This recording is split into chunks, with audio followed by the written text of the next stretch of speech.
Jadi UMKM ini tidak hanya terkait dengan masalah dagang dan bisnis. UMKM ini merupakan denyut daripada ekonomi rakyat. Saya sebagai anggota DPRD Provinsi Jawa Timur bertugas dan berkewajiban memastikan anggaran,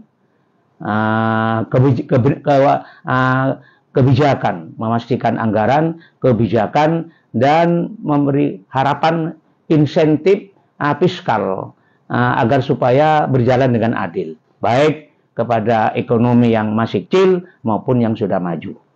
Saya percaya apabila UMKM di Jawa Timur diberi tempat untuk bergerak dan untuk berlabuh, untuk berkegiat di Jawa Timur, maka saya yakin ekonomi Jawa Timur akan lebih aman, lebih sehat, dan lebih stabil kalau memang terjadi situasi yang tidak memungkinkan.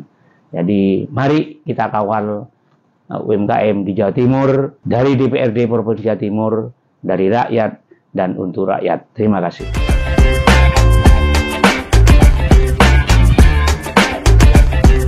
Assalamualaikum warahmatullahi wabarakatuh. Empower, ketemu lagi dengan saya Yuri Sabrina, dan yang pasti di podcast Suara Rakyat episode kali ini saya selalu tidak sendirian. Untuk kali ini saya ditemani dengan seorang anggota DPRD Jawa Timur fraksi Golkar dari Komisi C, yaitu Bapak Haji Muhammad Hasan Irsyad. Assalamualaikum Pak. Waalaikumsalam Bu Sad. Selamat datang di podcast Suara Rakyat, dan yang pasti pada hari ini kita akan, di episode kali ini lebih tepatnya ya, kita akan ngobrol-ngobrol tentang UMKM yang menjadi tulang punggung ekonomi. Tapi ketika tulang ini goyah karena krisis, siapa yang bakalan nopang ya? Dan di episode kali ini juga kita akan mengulik strategi fiskal dan pembiayaan dari pemerintah Jawa Timur untuk bantu UMKM, terutama punya anak-anak muda nih, biar tetap tumbuh bahkan di tengah badai ekonomi. Nah, kita ngomongin soal realita UMKM nih, Pak Hasan. Realita UMKM dan celah pembiayaan gitu kan ya, yang punya tujuan untuk membuka pemahaman tentang problem mendasar UMKM, terutama dari sisi modal, akses keuangan, dan ekosistem pendukung. Menurut Bapak, apa sih tantangan utama yang dihadapi UMKM di Jawa Timur saat ini, Pak? Makasih. Assalamualaikum warahmatullahi wabarakatuh. Saya diberi kesempatan untuk ada kegiatan podcast di radio di Surabaya. Makasih. Mudah-mudahan kedatangan saya ini membawa manfaat dan barokah untuk UMKM di Jawa Timur pada umumnya. UMKM di Jawa Timur ini memang perlu kita perhatikan secara serius, baik oleh kita sendiri, utamanya dari pemerintah Provinsi Jawa Timur, pelaku UMKM, maupun dari penyandang dananya, itu Bank Jatim dan Bank UMKM. Ada 3 yang masih menjadi kendala berkembangnya UMKM di Jawa Timur ini. Menurut saya ada 3 sementara ini yang terkait dengan masalah permodalan. Itu yang permodalan. Permodalan ini masih sangat menjadi kendala bagi teman-teman UMKM, sekalipun tidak secara keseluruhan. Yang kedua menjadi kendala ini adalah masalah pemasaran. Pemasaran produk-produk UMKM ini sekarang masih menjadi keluhan daripada peserta UMKM, baik yang di perkotaan, utama yang ada di pedesaan. Karena UMKM ini sudah tersebar di sebagian seluruh pedesaan. Dan yang terakhir, yang ketiga yang menjadi kendala ini adalah tentang masalah bahan baku. Nah, bahan baku ini yang sangat juga dirasakan oleh para pelaku UMKM, baik UMKM mikro, kecil, menengah. Kalau menengah sudah tidak barangkali, tapi yang utamanya mikro dan kecil. Ini merasa ada terhambat dengan masalah 3 kendala ini: dana, pemasaran, marketing, dan bahan baku. Ini Mbak yang masih menjadi kendala di Jawa Timur. Yang masih jadi PR ya di Jawa Timur. Menjadi PR di Jawa Timur. Ya. Nah, kalau Pak Hasan Irsyad tadi bilang bahwa pemodalan itu masih jadi masalah, salah satu yang paling utama ya, nomor 1 ya.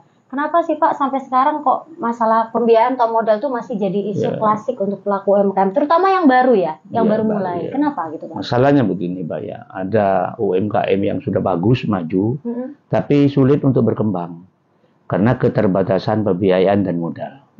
Nah, untuk itu sekalipun UMKM itu sudah bagus berkembang, tapi tidak bisa, sudah bagus maju pelaksanaannya, tapi tidak begitu berkembang karena terbatas dengan dana. Maka ini menjadi kendala, menjadi harapan idola daripada peserta UMKM.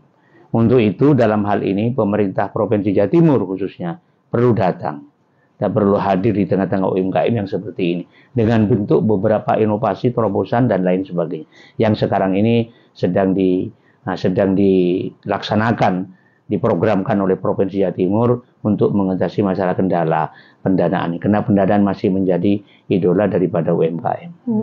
Pentingnya pendanaan. Pentingnya pendanaan. Ya. Kalau Pak Hasan Irsyad sendiri lihat dari tren UMKM milenial dan Gen Z di Jatim ini, apa yang Bapak bisa lihat dari tren UMKM milenial dan Gen Z yang ada di Jawa Timur? Tren UMKM milenial di Jawa Timur dan dari ini Z ini ya, di Jawa Timur, Gen Z ini, generasi milenial sekarang ini kami sangat salut. Ada beberapa, tapi tidak berseluruhan, ini generasi milenial tertarik dengan mana sistem digital dalam pelaksanaannya, sistem digital dan mereka untuk baik yang terkait dengan masalah bisnis dan lain sebagainya.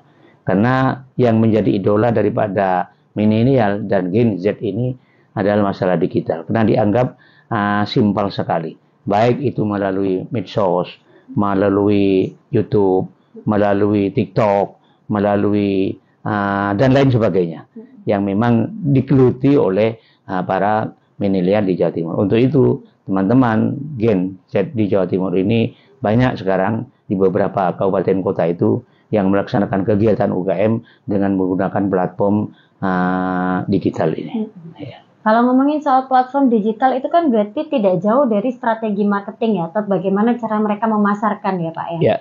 Sedangkan tadi Pak Hasan Irsyad sempat bilang kalau di beberapa daerah itu salah satu yang masih menjadi tantangan utama untuk UMKM adalah pemasaran dan marketing.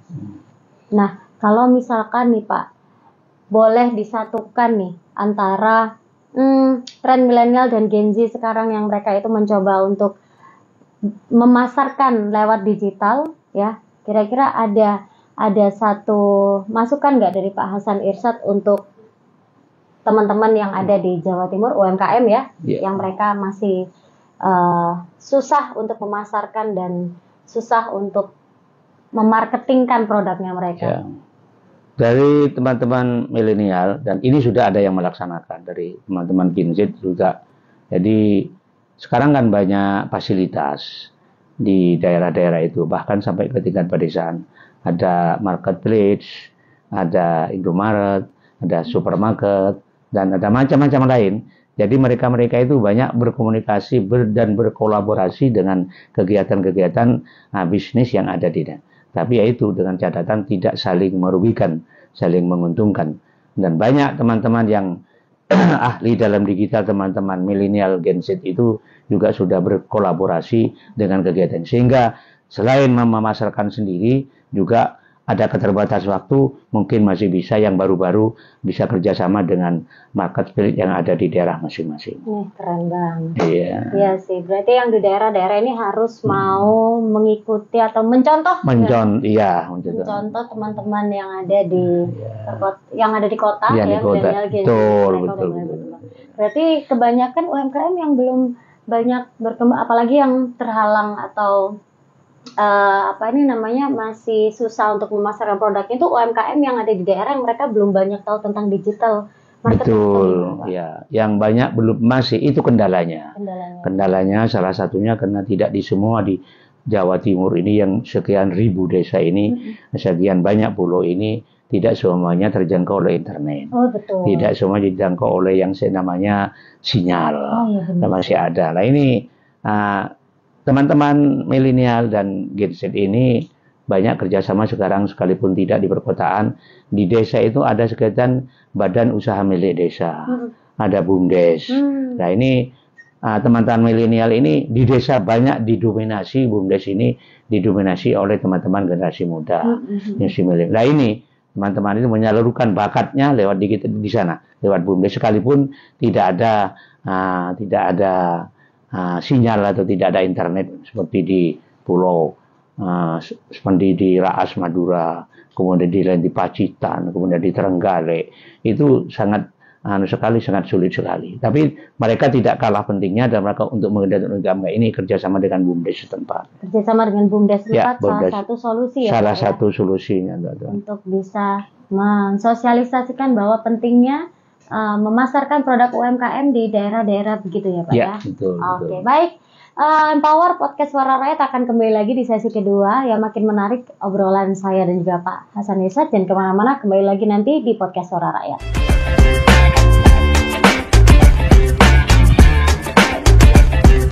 Kembali lagi di Podcast Suara Rakyat di sesi kedua kali ini ya.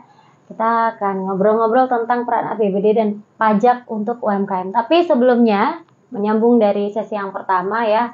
Kalau tadi Pak Hasan Irsad sempat sebut, katanya modal itu yang paling utama, yang paling inti untuk kebutuhan para pelaku UMKM. Tapi masih banyak yang susah buat dapetin modal. Nah, barangkali buat Empower nih, yang ngerasa pernah ngalamin susah cari modal usaha, boleh mention kita di IG Story ya, sambil ceritain struggle-nya kalian gimana. Oke, kita tunggu ya. Nah, Pak, di segmen kedua kali ini mau ngobrolin tentang gimana sih APBD dan kebijakan pajak agar bisa lebih dioptimalkan untuk menopang pertumbuhan UMKM. Nanti mungkin saya minta Pak Hasan untuk menjelaskan ya Pak. Nah, seberapa besar sebenarnya porsi APBD Jatim yang dialokasikan untuk penguatan UMKM, Pak? Iya. Makasih. Jadi kami selaku anggota DPRD Provinsi Jawa Timur yang memang harus memastikan bahwa ada anggaran dan kebijakan termasuk insentif fiskal agar supaya berjalan dengan adil. Jadi di APBD Jawa Timur setiap tahun anggaran itu memang Provinsi Jawa Timur mengajukan anggaran. Ini anggaran ini yang mengajukan OPD yang bersangkutan.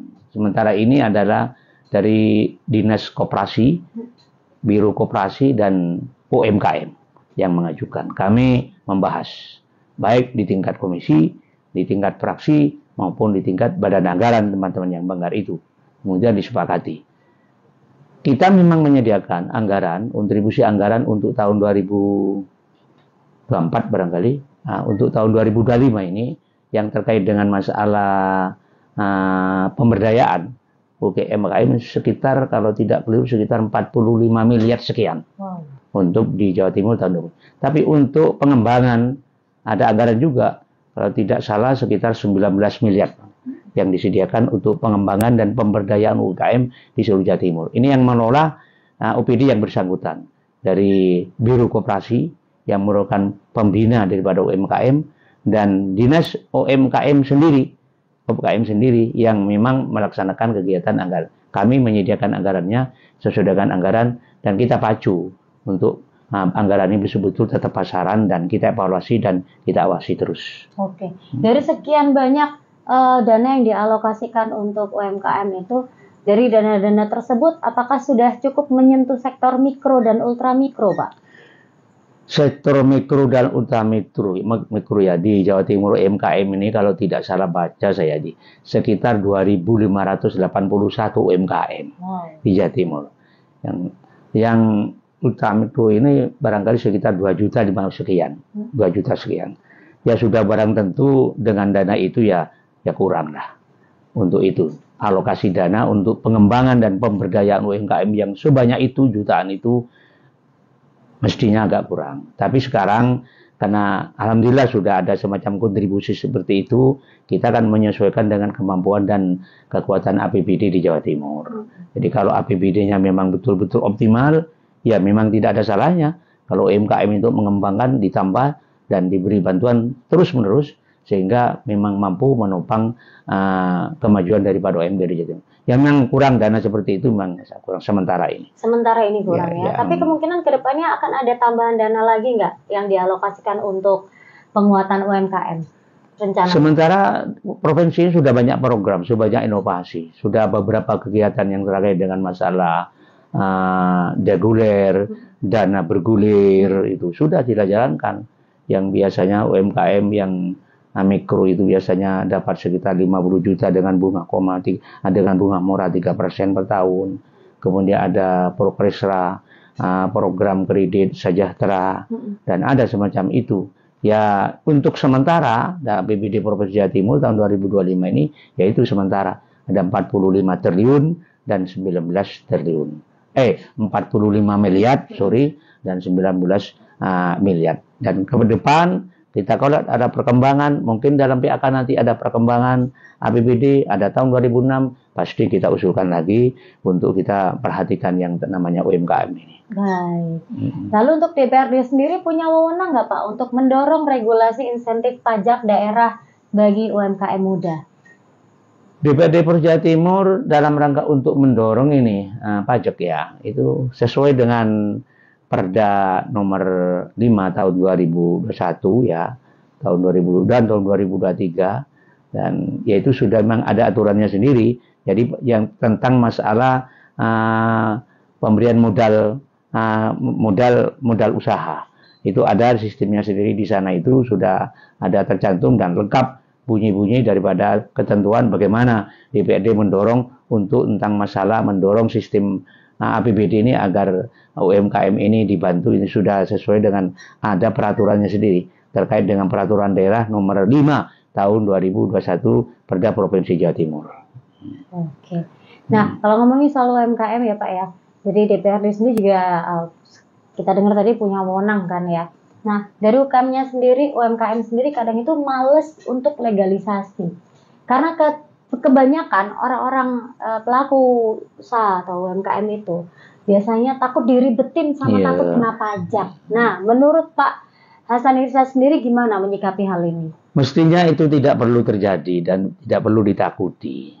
Tidak ada ribet sekarang ini. Sekarang ngurus masalah perizinan satu misal, ngurus tentang masalah UMKM dan berusaha merek umpama. Sekarang ini sudah ada pendampingan dari Provinsi Jawa Timur. Itu ada pendampingan, ada yang mengantar, ada yang mendampingi, baik yang ngurusi perizinan dan mengurusi lain-lain yang terkait dengan masalah UMKM. Dan tidak harus ada biaya yang ditakuti oleh para peserta UMKM. Makanya para peserta UMKM itu ya harus jangan mempunyai hati rasa kecil lah. Perizinan dan regulasi ini harus dimiliki oleh UMKM ini. Dan sekarang sudah ada pendampingan kok, pemerintah Provinsi Jawa Timur sudah menyediakan pendampingan untuk mengantar. Bahkan sekarang ini ada yang menjemput bola. Kami sendiri di DPRD Provinsi Jawa Timur pada suatu saat itu kita itu kalau ada mengerjakan kegiatan sudah menginformasikan kalau ada yang kesulitan kita bantu. Nah, teman-teman di Spenda pun juga demikian, teman-teman koperasi juga demikian untuk memberi pendampingan sehingga mereka itu tidak malas, tidak ribet, tidak takut dipotong ini dan itu, jadi ada pendampingan. Akan ada pendampingan ya Pak? Sudah ada pendampingan. Sudah ada pendampingan. Jadi untuk pelaku UMKM nggak perlu takut lagi. Nggak perlu takut lagi ngurus masalah perizinan dan sebagainya. Malah kalau perlu ada yang langsung jemput bola gitu. Boleh. Ya? Iya. Itu dia. Nah, kalau untuk bentuk kolaborasi dengan BUMD nih Pak, Bank Jatim atau koperasi dalam hal pembiayaan apa? Ya, jadi pemerintah Provinsi Jawa Timur ini sudah menyediakan beberapa inovasi dan program. Salah satunya agar supaya UMKM ini berjalan dengan lancar dan baik begitu ya. UMKM sudah menyediakan beberapa fasilitas. Salah satunya dalam rangka penambahan biaya kerjasama. Itu pemerintah Provinsi Jawa Timur menyediakan Bank Jatim yang merupakan bank daerah. Ya, dipersilahkan untuk berhubungan dengan Bank Jatim, bank daerah. Kemudian ada Bank UMKM sekarang ini yang juga menyediakan usaha mikro kecil menengah. Ada Bank UMKM yang perdanya baru dibentuk di Jawa Timur. Nah ini ada dorongan dari pemerintah Provinsi Jawa Timur agar UMKM ini tidak macet, tidak lesu di pertengah jalanan, masa disediakan fasilitas untuk berkolaborasi dengan Bank Jatim dan UMKM, Bank UMKM. Kalau masyarakat pengen ikut mengawasi kemana dana UMKM digelontorkan, bisa nggak? Sangat bisa dan boleh, dan itu hak daripada masyarakat. Boleh, karena APBD itu memang masyarakat toh, banyak uangnya masyarakat, dari pajak, dari distribusi, boleh diawasi. Dan sejauh mana, utamanya yang terkait dengan masalah UMKM boleh.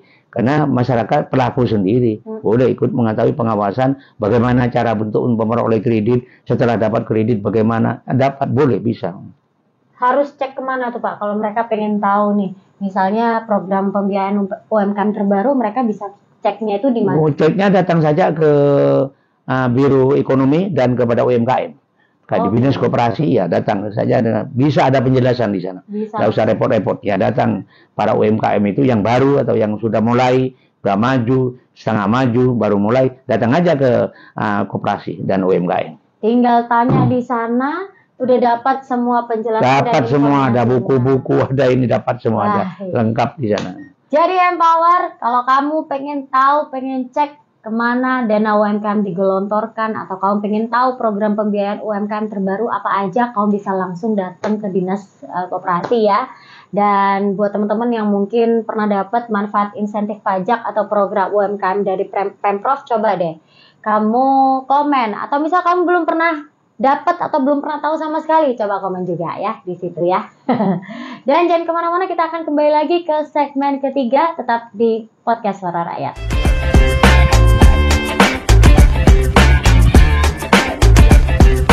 Empower kembali lagi di Podcast Suara Rakyat. Kali ini di segmen 3, saya masih bersama dengan Bapak Hasan Irsyad yang ternyata hari ini ulang tahun. Wah, selamat ulang tahun Bapak, luar biasa. Terima kasih. Saya tuh kadang kalau ketemu dengan beberapa orang yang sama dengan beliau umurnya, saya tuh amazing ketemu sama beliau nih. Umurnya sekarang berapa Pak? 77. 77 tapi masih produktif loh ya kan.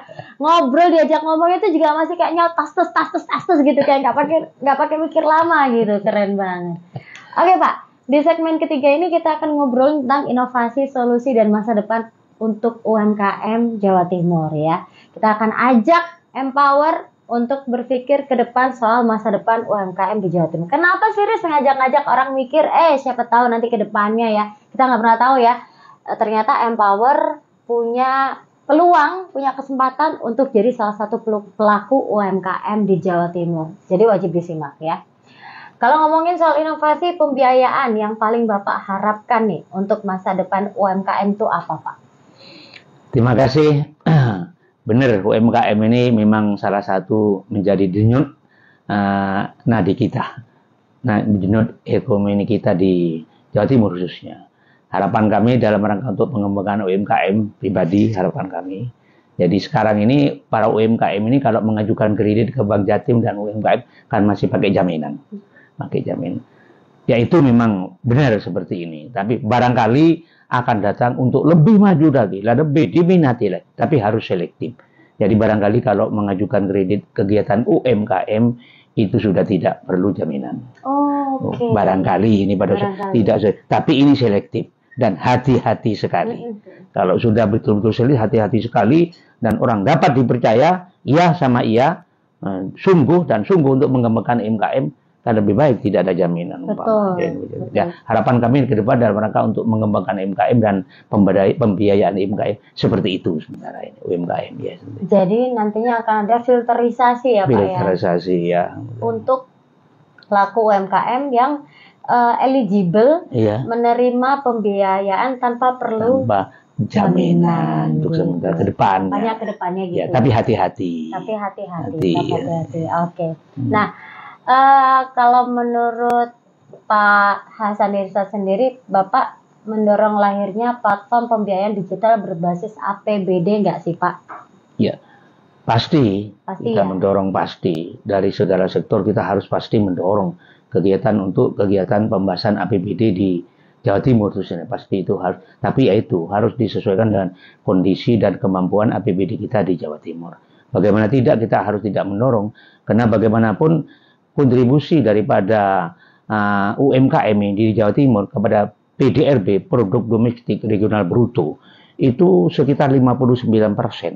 Itu jadi kita harus ikut berpartisipasi secara sungguh-sungguh, dan karena dalam keadaan COVID tempoh hari, semua kegiatan itu stagnan. Kecuali UMKM yang bisa hidup memberikan partisipasi kepada PDRB kita di Jawa Timur sekitar 50,9%. Itu dari sekian UMKM. Padahal perusahaan besar yang lain lagi stagnan, lagi istirahat. Nah untuk itu kita di Provinsi Jawa Timur ini memang kita serius sekali dan kita harus mendorong dalam rangka untuk menambah anggaran di APBD, baik melalui APBD nantinya maupun melalui kolaborasi dengan Bank Jatim dan Bank UMKM. Kalau ngomongin soal COVID, Bapak tadi bilang hanya UMKM yang masih bisa bertahan. Betul, ya, betul. Itu COVID. Tapi kalau sekarang ini kan masa resesi nih Pak. Iya. Apakah UMKM masih bisa struggle dulu ketika zaman COVID atau gimana Pak? Insya Allah akan lebih dari itu. Akan lebih dari itu UMKM. Sekarang ini luar biasa, UMKM ini tidak hanya jalan di tempat sekarang ini. UMKM kita ini sudah banyak menyebar ke daerah Indonesia Timur, ada yang sudah ke luar negeri, dan pada waktu COVID kita hanya memberikan PDRB kepada Provinsi Jawa Timur. Tapi sekarang ini setelah agak stabil situasi setelah COVID, maka UMKM akan lebih berjalan dengan gencar. Dan lagi banyak yang diminati di pemerintahan, di para masyarakat yang ada di pedesaan. Baik, oke. Dan untuk pertanyaan selanjutnya, nah ini ngomongin soal kemitraan dengan vintage. Kira-kira apakah sudah cukup dilirik oleh Pemprov kemitraan dengan vintage? Oh iya, ini finansial teknik toh. Ya, berkaitan dengan finansial teknik. Ya, ini bagus sekali.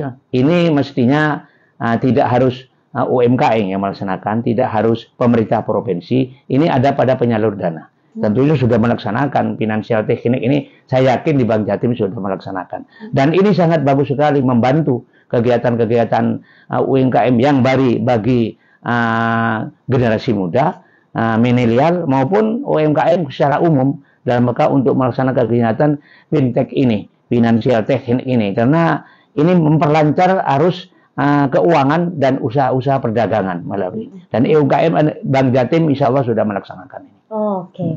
Kalau ngomongin soal APBD nih Pak, kita ngomongin APBD lagi ya. Kalau APBD ini bisa nggak sih Pak dipakai untuk program inkubasi UMKM Gen Z? Kalau bisa, bentuknya bisa jadi seperti apa? Bisa. Jadi dalam inkubasi ini UMKM ini ya kita di Provinsi Jawa Timur ini ya sudah tapi belum maksimal dan akan datang masih akan diprogramkan sepertinya seperti itu. Dalam rangka inkubasi menyelenggarakan berbentuk pendidikan-pendidikan dan apa istilahnya itu ya penataran-penataran, latihan-latihan bagi UMKM baik dalam rangka untuk produksi maupun dalam rangka marketing. Dan rangka cara untuk tadi itu juga dalam rangka untuk memperlancar perizinan dan untuk memperlancar usaha, apalagi berkaitan dengan masalah tata cara pinjaman kepada Bank Jatim dan pada UMKM. Sudah sangat baik sekali dan di Provinsi Jawa Timur sudah dilaksanakan ini. Oke, berarti sudah terlaksana ya Pak? Sudah terlaksana. Ya, menurut Bapak, apakah UMKM Jawa Timur sudah siap masuk rantai pasok global? Ada, insya Allah masuk. Jadi sekarang pun belum keseluruhan. Sekarang ini UMKM Jawa Timur sudah ada 3 mitra, yang mitra usaha kita yang dari UMKM ini. Saya sebut saja sudah ada menembus pasar di daerah timur, Indonesia Timur, di Maluku. Itu ada UMKM dari Sidoarjo nih. Ada UMKM yang berbentuk tas, ada berbentuk ini dompet dan lain sebagainya. Itu yang terdiri dari kulit yang berbatik begitu. Nah itu sekarang sedang dipasarkan sangat bagus sekali. Kemudian ada UMKM yang berupa keripik yang dibuat oleh teman-teman dari Blitar.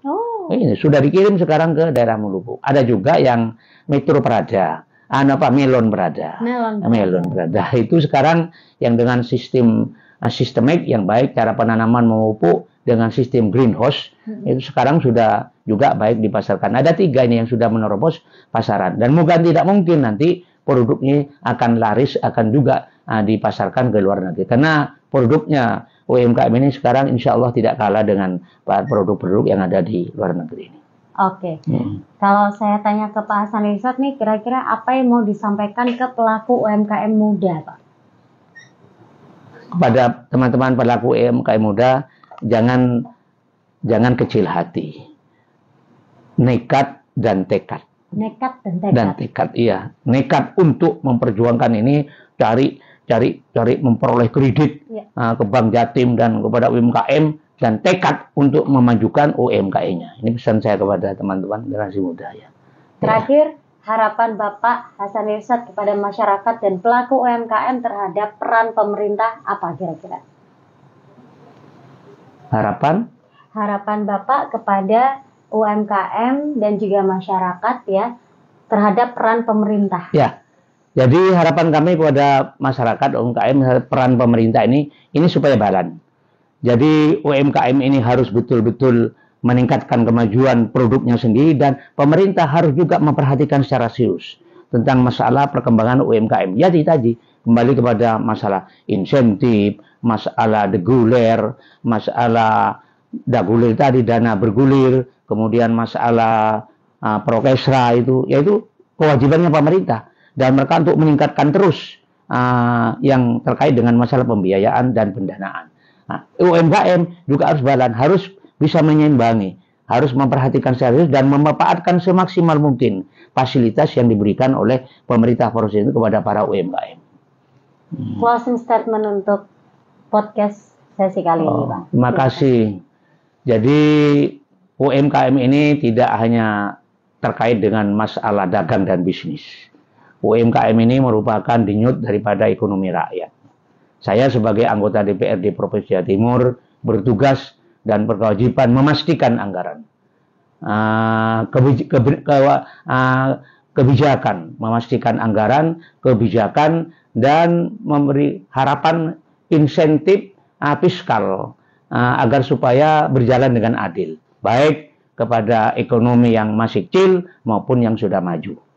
Saya percaya apabila UMKM di Jawa Timur diberi tempat untuk bergerak dan untuk berlabuh, untuk berkegiat di Jawa Timur, maka saya yakin ekonomi Jawa Timur akan lebih aman, lebih sehat, lebih stabil daripada lebih stabil kalau memang terjadi situasi yang tidak memungkinkan. Jadi mari kita kawal UMKM di Jawa Timur, dari DPRD Provinsi Jawa Timur, dari rakyat dan untuk rakyat. Terima kasih. Nah, kalau itu tadi harapan dari Pak Hasan Irsyad ya, selaku anggota DPRD Jawa Timur, Komisi C dari fraksi Partai Golkar. Tapi kalau Yuri sendiri juga pengen ngajakin empower ya, kita juga pengen dengar nih harapan kamu nih apa nih empower gitu kan. Apa yang kamu inginkan dari pemerintah yang bisa dilakukan agar bisa lebih baik lagi untuk membantu UMKM tumbuh. Kamu bisa juga komen ya. Jangan lupa di komen, di subscribe, dan dibagikan untuk podcast Suara Rakyat ini ke saudara, teman, keluarga yang siapa tahu mereka juga pengen memulai sebagai pelaku UMKM ataupun yang sudah memulai UMKM. Dan kita ketemu lagi di sesi podcast Suara Rakyat selanjutnya. Pak Hasan Irsyad, terima kasih banyak sudah datang ke sini. Sama-sama. Sehat selalu ya Pak ya. Amin. Happy birthday to you. Empower, kita berdua pamit. Wassalamualaikum warahmatullahi wabarakatuh.